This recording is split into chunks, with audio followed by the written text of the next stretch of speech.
नमस्कार मित्रांनो, आपणच आजच्या भागामध्ये वैज्ञानिक दृष्टिकोन हा जो आपल्या संविधानामध्ये सांगितलेला एक महत्त्वाचं मूल्य आहे त्याच्याबद्दल अतिशय थोडक्यात अशी माहिती घेऊया।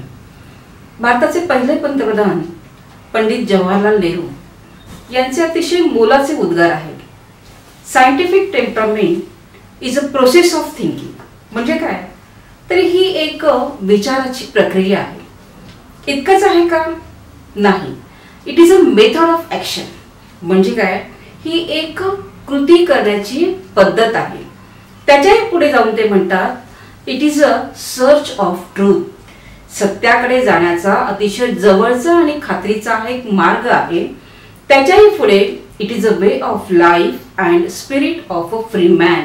म्हणजे तुमच्या जीवन जगण्याचा हा एक अतिशय चांगला मार्ग आहे की जो तुमचं स्वातंत्र्याचं मूल्य अबाधित ठेवतो। तर इतक्या या महत्त्वपूर्ण वैज्ञानिक दृष्टिकोनाचे काही मूल्यात्मक आशय देखील आहेत।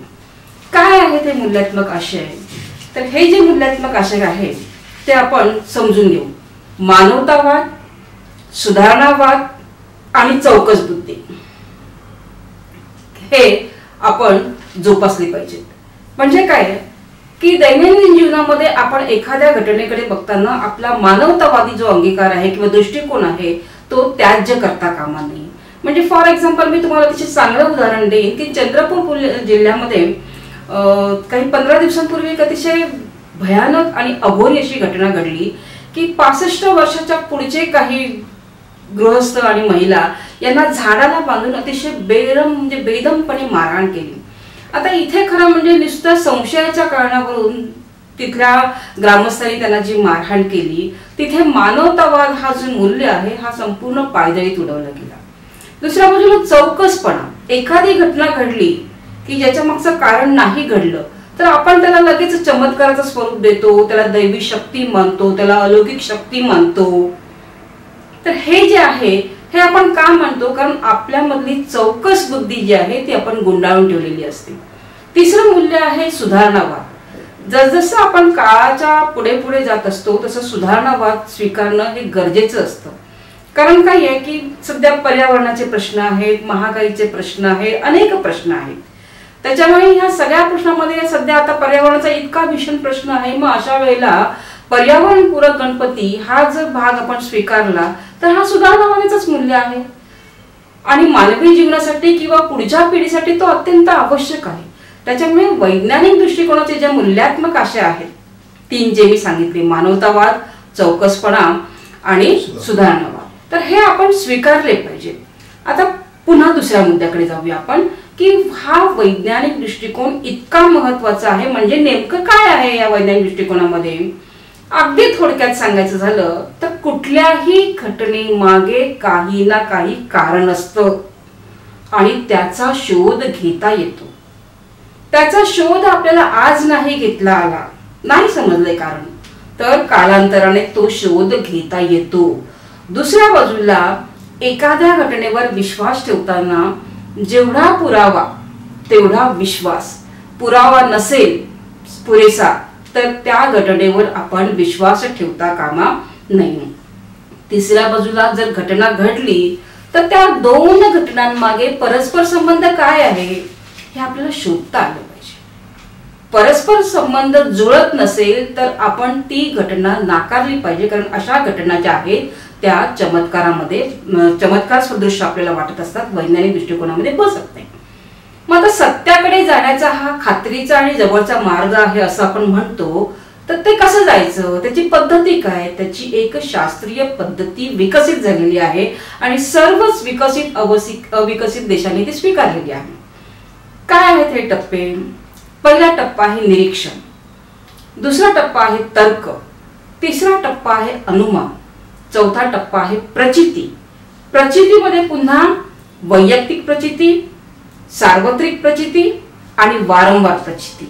त्याच्यानंतरचा टप्पा आहे प्रयोग आणि प्रयोगाच्या नंतर जे निष्कर्ष येते ते आपण स्वीकारलं पाहिजे। तर अशा पद्धतीने आपल्याला या सगळ्या टप्प्यातून जावं लागतं। पहिला टप्पा मी तुम्हाला असं म्हटलं होतं की निरीक्षण।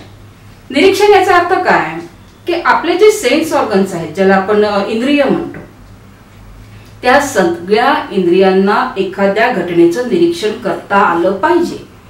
म्हणजे कोणीतरी तुमच्या हातावर चिमूटभर स्फटिका आणून दिली तर आपण लगेच असा निष्कर्ष नाही काढता का मग अरे ही तर साखर आहे. डोळ्यांना ते स्फटिका साखरेसारखे वाटतात पण चव घेतल्यानंतर नाही वाटत ना ती साखर. त्याच्यामुळे निरीक्षण करताना आपली सर्व इंद्रिय जी आहेत ती सर्व इंद्रियांची कार्य जी आहे ती जागी असायला पाहिजेत, त्याच्या क्षमता असायला पाहिजेत आणि मग आपल्याला त्याच्या पुढे स्वीकारता ते आले पाहिजे. दुसरा टप्पा आहे तर्क. अशा बऱ्याचशा गोष्टी असतात की ज्या निरीक्षणाच्या पलीकडे असतात, ज्याचं निरीक्षण आपल्याला करता येत नाही.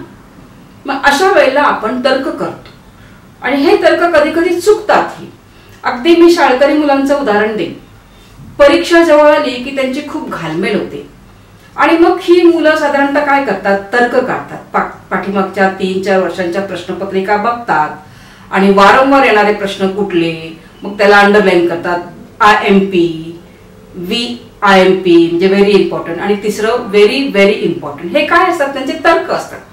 हे सगळेच तर्क त्यांचे बरोबर येतात असे नाही, पण जेव्हा निरीक्षण कधी कधी शक्य नसतं तेव्हा आपण तर्क करू शकतो की जे तर्क आपल्याला दिसत नाही. तिसरा मुद्दा आहे, टप्पा आहे अनुमान. अनुमान जे असतं ते ज्ञान आणि अनुभवाच्या आधारावर काढलेले काही ठोकताळे असतात की जे 100% बरोबर असतात. सहसा ते चुकत नाहीत आजपर्यंतचा अनुभव. म्हणजे मी जर म्हटलं असतं की समजा उद्या 31 किंवा 31 डिसेंबर आहे आणि त्या 31 डिसेंबरची मी आतापासून तयारी करायला लागलेली आहे, तर कोणीतरी मला असं म्हणलं काय तुम्ही 2-2.5 महिने 31 डिसेंबरची तयारी करताय, तो दिवस उगवणार आहे का, नाही उगवलं तर काय करणार तुम्ही. त्याने सांगितलेलं उत्तर मला कदापि पटणार नाही. याचं कारण असं आहे की आजपर्यंत 460 कोटी वर्षापासून जो पृथ्वी आहे आपली सुंदर अशी पृथ्वी ही सातत्याने फिरते आणि दिवस रात्र सातत्याने होत आहे. त्याच्यामुळे अशा प्रकारे अनुमान. पुढचा टप्पा जो आहे तो आहे प्रचिती.